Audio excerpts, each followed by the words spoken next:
Bueno, es fascinante como antes de la Primera Guerra Mundial, ahí por el siglo XIX y principio del siglo XX y todo ese rollo de esa época, el mundo había un hobby, una tendencia enorme de construir y presentar exposiciones mundiales en todos los países con la misma estructura, el mismo tipo de edificios con cúpulas y con antenas, como es este caso de la Expo de Brasil, en este caso de Río de Janeiro, en 1908, un mundo primitivo y muy atrás. Y supuestamente esta expo, genialmente idéntica con lo que hay en Estados Unidos, en Francia, en Rusia y en otros tantos países del mundo en esa época, es idéntica y es por la razón de esta celebración fue el centenario de los puertos de Brasil, ¿no? Porque llevan 100 años los puertos de Brasil funcionando, el centenario para el desarrollo de la economía y el comercio. Lo que es fascinante es que mira los edificios y son idénticos a la Tartaria rusa, son idénticos a la Roma y Grecia clásica romana y todo ese rollo de antes que decían que fueron hace miles de años, son idénticos que por la noche tienen muchísima energía eléctrica. En 1908 en Brasil, en Río de Janeiro,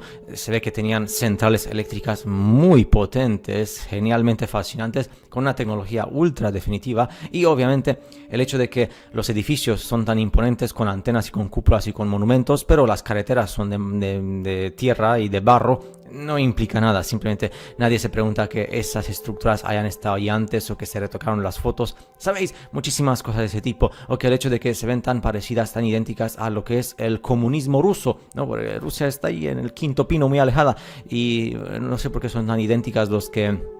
Se ve que los portugueses y los españoles de América, porque ellos se dividieron el mundo, pues se inspiraron, o bien Rusia se inspiró en España y Portugal o en Brasil. Luego están las fotos que se ve que han sido como retocadas. Me pregunto si el templo que está allí a la derecha, en esa foto donde está la supuesta foto de la construcción, a ese templo que contiene columnas gigantescas perfectamente talladas con una pirámide triángulo tipo masónico allí enfrente, eso estaba allí antes, o lo construyeron los nativos brasileños, o lo construyeron los portugueses, o lo construyeron los romanos y los griegos porque se fueron y vinieron por el océano desde Roma y desde Atenas, no sé. Luego está la razón porque, como he dicho, la Expo de Río de Janeiro duró solamente 3 meses. ¿Por qué pasas por tanto dolor de cabeza y tanta técnica de construcción allí en mitad de la nada en Río de Janeiro para una Expo de 3 meses que luego ya está, fin de la historia?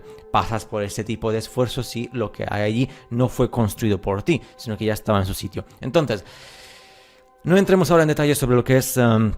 los templos, porque hemos dicho que los templos son como fábricas genéticas de seres humanos clones, ¿no? Como el templo de Artemisa o de los templos que había en Grecia y en Roma. Por tanto, esos templos también podían ser como fábricas genéticas de clones humanos que luego serían adoctrinados en las expos para que empezaran sus vidas en este mundo.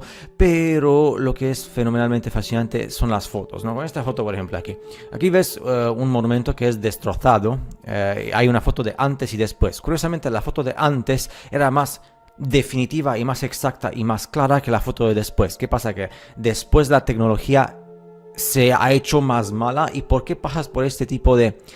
¿Por qué usas recursos humanos y recursos de destrucción para destruir grandes monumentos que simplemente por mirarlo dices, ese tiene que estar ahí para toda la eternidad? No lo destruyes. ¿Por qué lo destruyes? Luego, ¿por qué la foto durante la destrucción es más penosa que la foto de antes de la destrucción?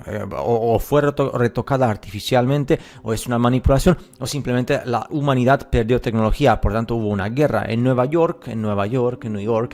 Tú no construyes primero edificios que parecen que son bloques, cárceles comunistas para alojamiento de clones humanos, y luego tienes ahí un pedazo de tierra y mucha tierra. Primero remueves los pedazos de tierras y pavimentas las carreteras y preparas todo lo que es, y luego construyes hoteles y edificios y cárceles comunistas. Pero es que no sé por qué hay pedazos de tierra aquí y allá, como que alguien me diga, porque eso hablamos del año 1900 y algo, principios del siglo, finales del 19, son cuestiones que dañan un poco aquí a las neuronas, se ponen a pensar. Decían la gente de Estados Unidos y de América en general que los indios nativos eran salvajes y vivían en chozas y vivían en primitivismo. Pues que luego ves esto aquí en Nueva York, como los salvajes viven en chozas y en cosas primitivas que uno levanta allí sin nada y no tienes ningún tipo de estructura.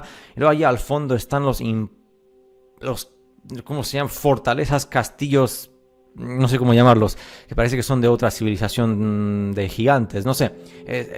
Pregunto, son cuestiones que me entran en la cabeza.